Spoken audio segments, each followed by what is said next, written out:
There's a new angel share on the rocks. Like how, bro, I'm gonna have to sell my house to buy fragrance. But then where will I put my fragrance? Let's talk about it. What's going on, guys? My name is Neeb. Welcome back to AROMATIX. I'm actually live streaming right now on Neeb Life. So make sure to check out that page, and let's go ahead and get started with today's video. New angel share on the rocks. We also have new Prada Paradigm for men. And we have a new Creed Oud fragrance. I heard you guys want to get into some of that Oud. And it's 80-year-old aged. I have a hard time believing that. I'm sorry. But let's go ahead and get started with the first one. So shout out to iFragrance, where you can find all of this information. My man is on top of it, you guys. I'll leave a link down in the description. Let's go ahead and get started with the Kilian. So this one says that Kilian builds upon the best-selling angel share, as he should, a stunner fragrance from the Liquors collection with a new interpretation that plays on contrast between iciness and warmth. So if you didn't already know, he has apple brandy on the rocks, and this one is angel share on the rocks. So I'm imagining it's going to be a twist, which it does say. A creative twist underscores the founder's underlying love for cognac on the rocks, astaghfirullah, and a practice he believes accentuates the spirit's essence with highlights of an aromatic allure. Angel share on the rocks marks the third addition to the angel share family, following the Paradigm, which was launched earlier this year. Kilian, don't overkill. I think it's still decent. But like, let it rest for a little bit after this one, please. Otherwise, you're gonna make us go broke, my boy. Anyways, a quote from Kilian, which by the way has a great fashion sense. I like the way he, the vests and all that stuff. My father and grandfather always drank cognac neat. I'm the one who dared to commit this sacrilege. To me, sipping it on ice brings out the essence of the cognac, reveals Kilian Hennessy, founder and creative director of his brand. Okay, so the notes include bitter orange, grapefruit, lemon, bergamot, and aldehydes. There's a rock accord, which is probably going to be mineralic. And then there's a cognac essence, cinnamon bark, amber, tonka, and oak absolute. So on first impression, what I personally thought that this would be, even indicative of this note or write-up, is going to be a twist of apple brandy on the rocks, and then also, the angel share, which is going to be this boozy cognac. Cognac is always going to have a syrupy style of Mandarin, because that's what the, drink in itself, or cognac in itself has. And then also on the rocks, which is going to be that mineralic, icy, and even maybe some resin. Is there any resins in this one? Because it just says signature rock accord, so God knows what that could be. There is an amber accord here as well. Amber is not a note, it's an accord, which they use resins for typically, and maybe a combination of vanilla or also labdanum. So amber could give you a piney accord, it could give you a vanillic accord, it can give you a leather accord, it could give you a, multiple different ways. It really just depends on the concoction or the combination that they used here and how they defined their amber. So it's like, if I tell you amber and I just use like toenail clippings, that's what it's going to smell like. But you and a lot of reviewers are just going to be like, oh, I smell amber and vanilla. No, it's supposed to smell like toenail clippings. So it really depends.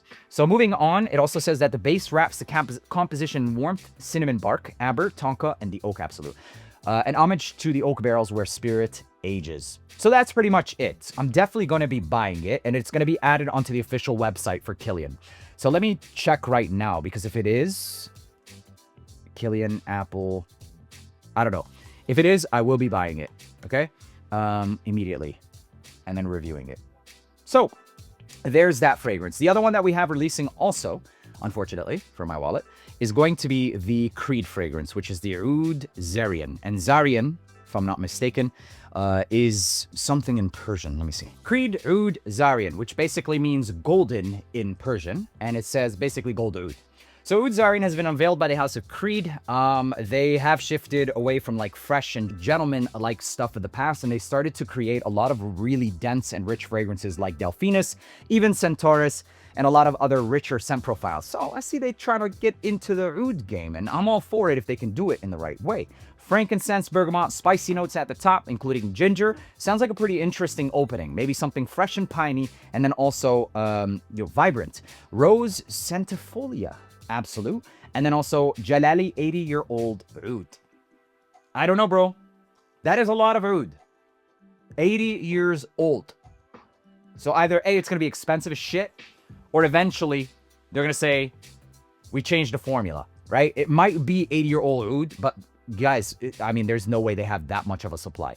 Depending on how much this sells. This is one where it's like, smell it, and if you like it, get it. Okay, don't talk about reformulations later or discontinuation, because it's 80-year-old oud. Either number one, it's bullshit, or number two, it's going to be limited. Okay? The other note is going to be myrrh, licorice root, sandalwood, tonka bean, and patchouli. it sounds pretty good. It doesn't look like anything like new. It really just depends on their combinations, the different qualities, what the rose in this one is going to smell like. Every rose that's distilled from a different plantation is going to smell different. I mean, it's a guessing game, but I am planning on picking it up. They had the Creed Royal Oud, which a lot of people really enjoyed. Is a very Western take on oud. It's not oud. There is no like oud in that fragrance, but I can see the appeal. It does smell very sophisticated. This one, it might actually have some stank, and in a good way. So we'll see. Oud Zarian will come in a 50 ml size for $430. That's what I expected. They're going to be more expensive, for sure. And 100 ml for $630, and it's set to release August 18, 2025. And that is fucking hilarious. It's like we sit here and we bitch, and everybody's talking about the economy, and everybody's talking about how, like, they can't afford fragrances, and how, like, these cheap fragrances are coming in. And don't even talk about Middle Eastern, just in general, right? Like Bentley and stuff. And instead of, like, these brands releasing, you know, more affordable, they're literally doing the opposite. And you know what we do? We go and we buy them. So why would they decrease it? It is what it is. I will give them a pro here. They have been responding to the question of quality, but raising the prices. Like, oh, okay, you guys want quality? Here you go.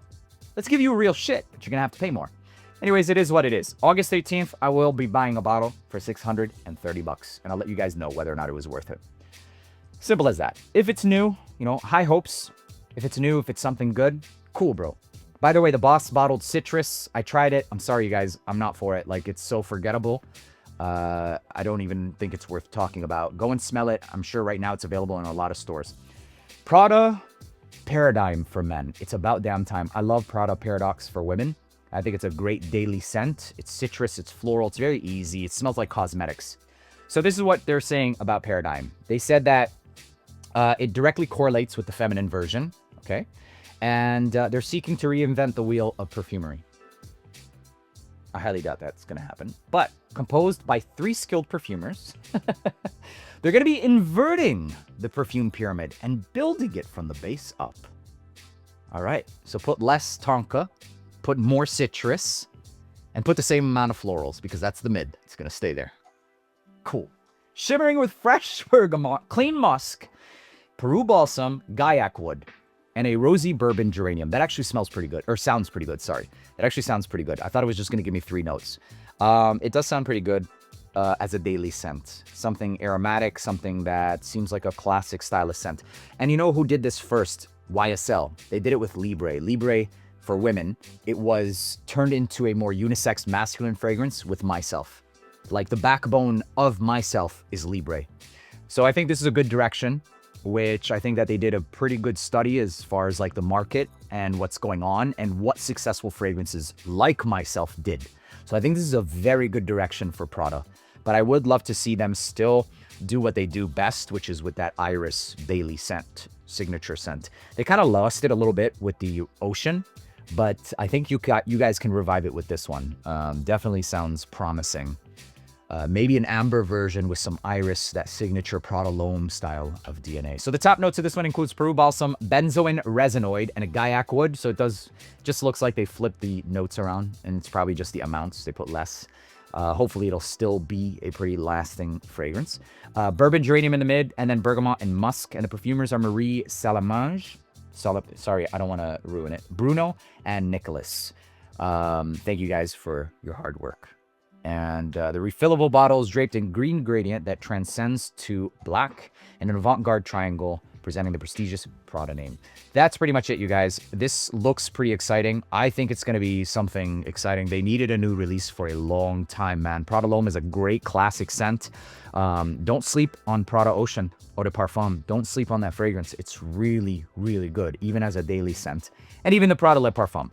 But that's going to be less of a mass appealing fragrance. So there you have it, ladies and gentlemen. A couple more new fragrances that I'm going to be picking up. I'm picking up all of these scents. Let me know which one you think you're going to be picking up and which one you're looking forward to hearing about before you pick up. My name's Neeb. Thank you so much for tuning back in Aromatics, and I'll see you in the next one. Peace.